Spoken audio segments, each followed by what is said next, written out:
In this video, we will discuss short selling in the stock market. Short selling is a trading strategy that revolves around the idea of making a profit from a decline in a stock's price.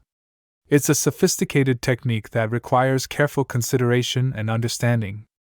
Let's delve deeper into the concept of short selling, its mechanism, and two notable examples. What is short selling?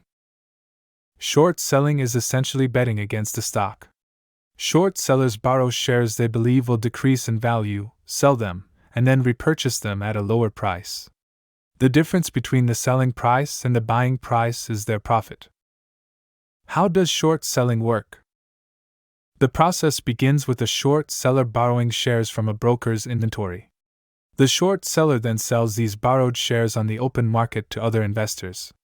If the stock's price drops as anticipated, the short seller buys back the same number of shares at the lower price and returns them to the broker. The difference between the selling price and the buying price is the short seller's profit. Example 1. Bearish bet on a tech startup. Let's imagine a hypothetical tech startup. After an initial period of hype following its IPO, some traders believe that the company is overvalued. They think that the share price, currently at $100, will drop in the coming months due to lackluster earnings reports. A short seller, John, decides to short sell 100 shares. He borrows the shares from his broker and sells them in the open market, receiving $10,000, which is 100 shares multiplied by $100 per share. After a couple of months, as John predicted, the share price drops to $60. John then buys back the 100 shares at this price for $6,000, which is 100 shares multiplied by $60 per share, and returns them to his broker. He makes a profit of $4,000 from this short sale, which is $10,000 minus $6,000. Example 2. Shorting a failing retailer. Consider a hypothetical retailer, Retail Max. The company has been struggling due to increasing competition from online shopping platforms. The shares are currently trading at $50, but short seller, Mary, anticipates that the share price will fall to $30. Mary decides to short sell 200 shares of Retail Max. She borrows the shares from her broker and sells them in the market for $10,000, which is 200 shares multiplied by $50 per share. After a few weeks, the share price indeed drops to $30.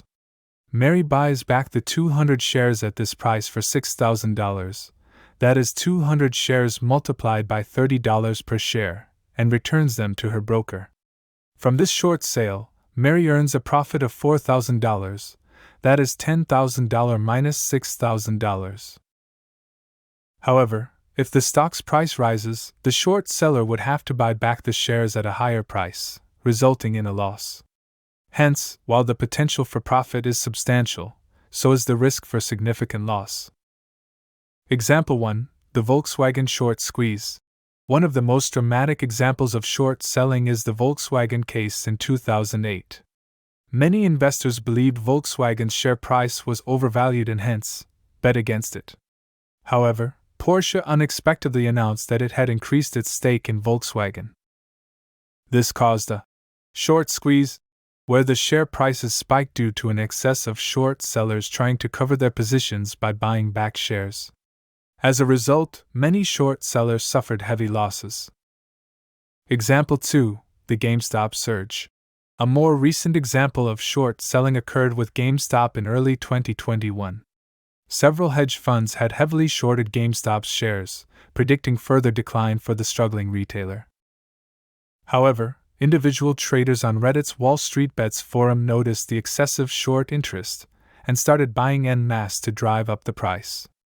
This resulted in a massive short squeeze, with GameStop's share price skyrocketing and causing significant losses for the hedge funds involved. Wrapping up, short selling involves considerable risk and requires careful analysis. While it can be profitable if correctly predicted, unexpected market movements can result in serious financial losses, as seen in the Volkswagen and GameStop cases. Remember, it's crucial to fully understand any strategy before implementing it in your trading portfolio. Always take into consideration your risk tolerance and investment goals. If you liked the video, please like, share, and subscribe to the channel for more.